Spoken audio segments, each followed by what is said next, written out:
case you can't tell, I got some new, very durable, versatile seed starting trays, self-irrigating and self-venting light-holding humidity domes, and bottom watering trays to go with my indoor light garden.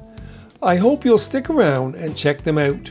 Hello, this is Stephen from Short Season Garden, and I offer tips and tricks for gardening in any climate, but especially for short seasons like here in Zone 3B, Zone 4A in Eastern Canada. So give my video a thumbs up and a comment, subscribe to my channel, or you can check me out on Instagram or Facebook at Short Season Garden. A few months ago, I tried out VegoGarden's 4-tier indoor grow light system. Now they are letting me try out their seed starting trays. The description below contains an affiliate link to all of VegoGarden's products plus a $10 discount code. First we'll unpack the box and then we'll try them out.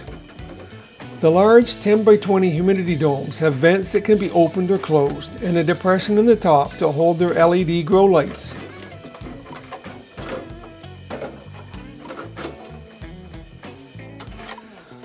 They also sent me some 10x10 domes that are also ventable.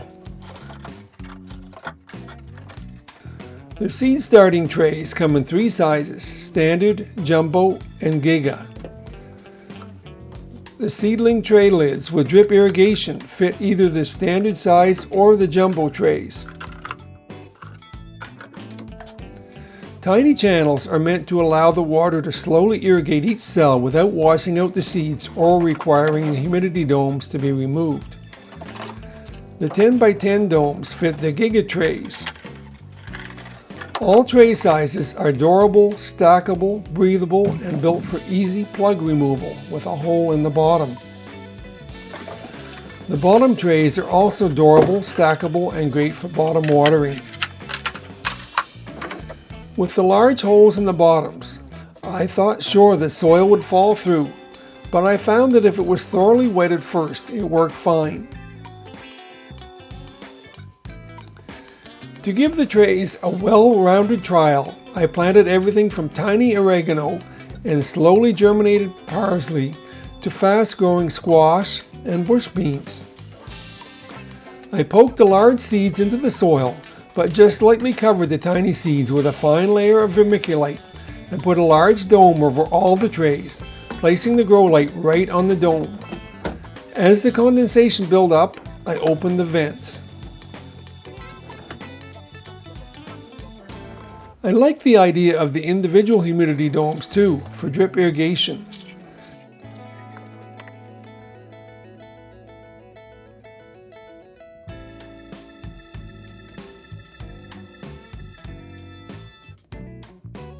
I did notice that not all of the domes emptied at the same rate. Some pinholes were a bit too small, but that can easily be remedied with a straight pin. I also found that it was important to keep the channels free from soil for best results.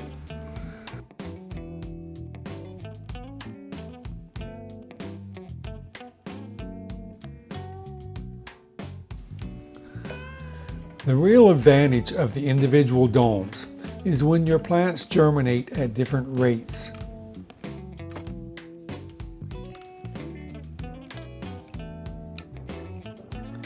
It's always frustrating when the fast germinating lettuce needs uncovered to give it maximum light and keep it from drowning in humidity, but you want to leave the slower germinating seeds under the domes.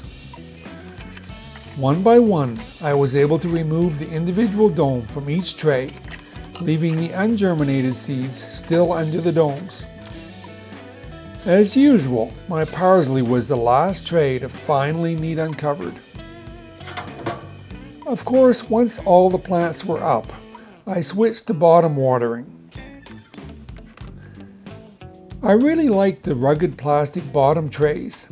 They have gentle ridges to keep the seedling trays in place and can be easily carried when full, with no danger of buckling or cracking and forming leaks.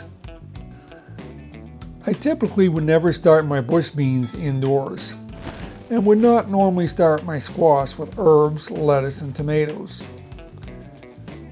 I wanted a chance to show you some transplanting before I sign off this video. These butternut squash seeds were old and the germinating rate was down, but they gave me something to transplant. The beans I just threw in for something fast growing for the video. The slits in the corners of each cell are ideal for air pruning. Typically, when the roots hit the edge of a plastic pot, they tend to start circling, causing the plants to become root bound. However, when the root tips hit the air, they dry up and quit growing, causing the plant to send out new lateral roots, resulting in a nice dense root system.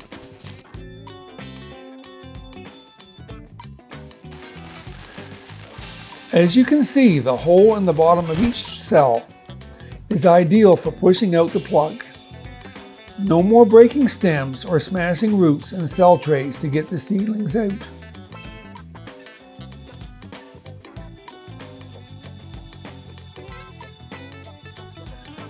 I'm using the Giga seedling trays for my bean plants. The huge cells in these trays are ideal for hardening off your tomato and pepper plants.